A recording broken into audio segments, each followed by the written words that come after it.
3 aydır korona denilen virüsün bize kadar ulaşan senaryosunu izliyoruz.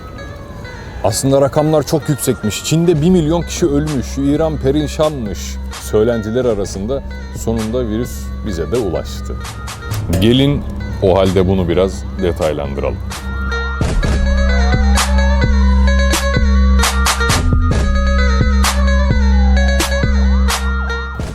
Farkında değilsiniz ama aslında 3 aydır size efsane bir iletişimle PR yapılıyor ve hastalık da biyolojik olmaktan çok viral etkisiyle konuşuluyor.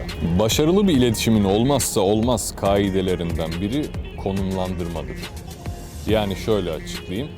Konumlandırma hayatınızda olan her kavramın beyninizde, algınızda edindiği yerdir. Bizler bunu herhangi bir malın veya hizmetin satılması için topluluklara uygularız. Yaptığımız analizlerle ürünün tüketici zihnindeki konumunun ne olması gerektiğine karar veririz ve öyle olması için de gerekli iletişim çalışmalarını belirlediğimiz strateji ekseninde hayata geçiririz. Sigara örneği üzerinden gidersek bu konu çok daha net anlaşılır mesela. Bu yıla kadar sigara paketleri özgürdü. Ambalaj tasarımlarında her marka kendi algısını sunuyordu. M harfiyle başlayan meşhur sigara markası zenginlik ve refah seviyesi göstergesiydi diyebiliriz. Mesela P harfiyle başlayan diğer aynı fiyattaki sigaranın algısıysa klaslıktı. Godfather filminde Marlon Brando'nun içtiği sigara C harfiyle başlayan sarı renkli sigaraydı ve bu sebepten dolayı onu içen bir sürü insan vardı. Yani zihinlerde belli kavramlarla eşleşmeye çalışırdı markalar. Sigara denince akla ilk gelen marka M harfiyle başlayandır. Çocuk bile bunu bilir. Bu marka, sigara kavramının akıllardaki merdiveninde ilk basamaktadır. Değişmesi çok zordur.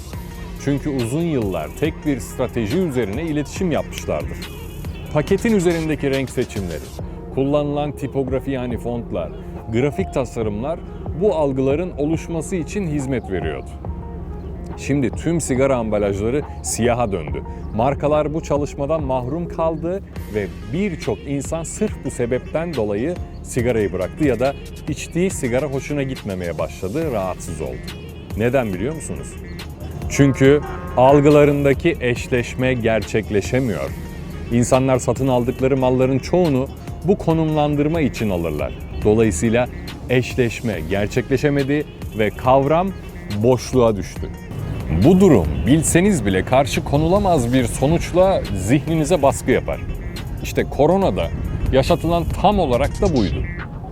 Uzmanların gripten çok da fark yok açıklamalarına rağmen yapılan konumlandırma zihninize öyle bir baskı uyguluyor ki kendinizi yine de maske takarken ya da dezenfektan kullanırken buluyorsunuz.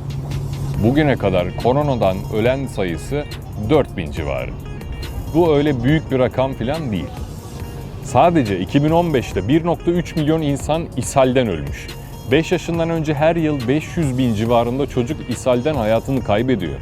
Ama kimseye bunun iletişimi yapılmadığı için ishal dikkate alınmayan basit bir hastalık olarak görülüyor. Mesela 16 bin insan da günde açlıktan ölüyor. Bundan kimsenin haberi var mı? Yok. Biz bu senaryonun benzerini kuş gribi, domuz gribi ve Ebola virüsünde de gördük, yaşadık. Ama koronanın iletişimi bunların hepsinden daha fazla yapıldı ve neyle eşlendi?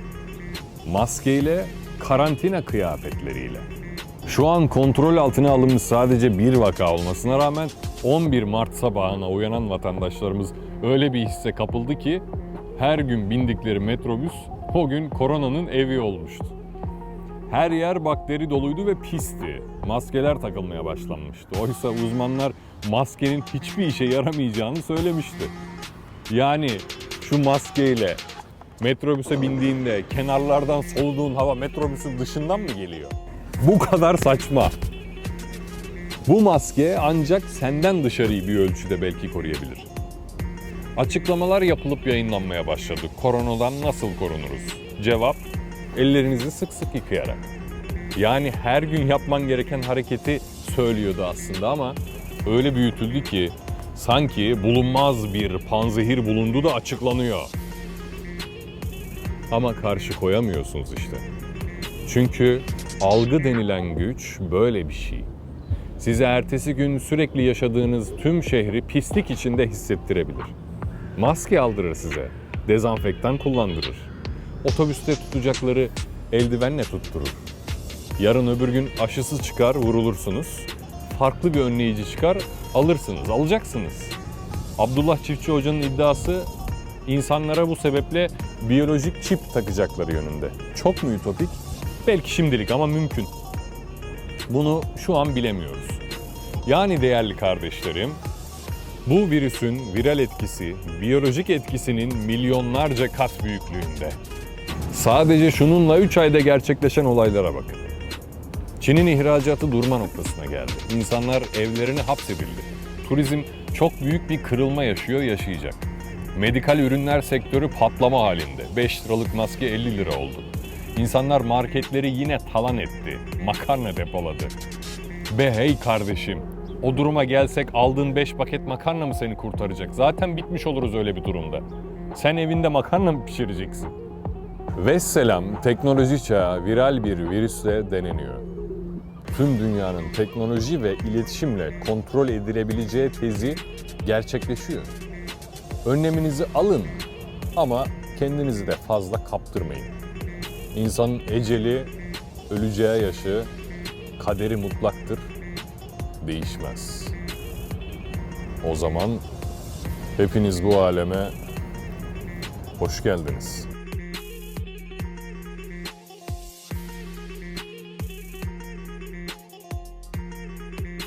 Arkadaşlar selamünaleyküm. Şimdi bakanlıktan geldim. Bu korona işi bayağı ciddileşmiş. Bize bildirildiği gibi değilmiş. Rakamlar çok büyük ve önlem almamız gerekiyor. Tavsiye edilen şu, hemen süpermarkete gidip fiyonk makarna depolanması yönünde. Kesinlikle kuskus veya burgu veya penne asla, spagetti asla besin değerleri açısından kesinlikle fiyonk makarna almamız gerekiyormuş arkadaşlar. Bir an önce marketlere koşturalım ve fiyonk makarnalar bitmeden hemen hepsini alalım.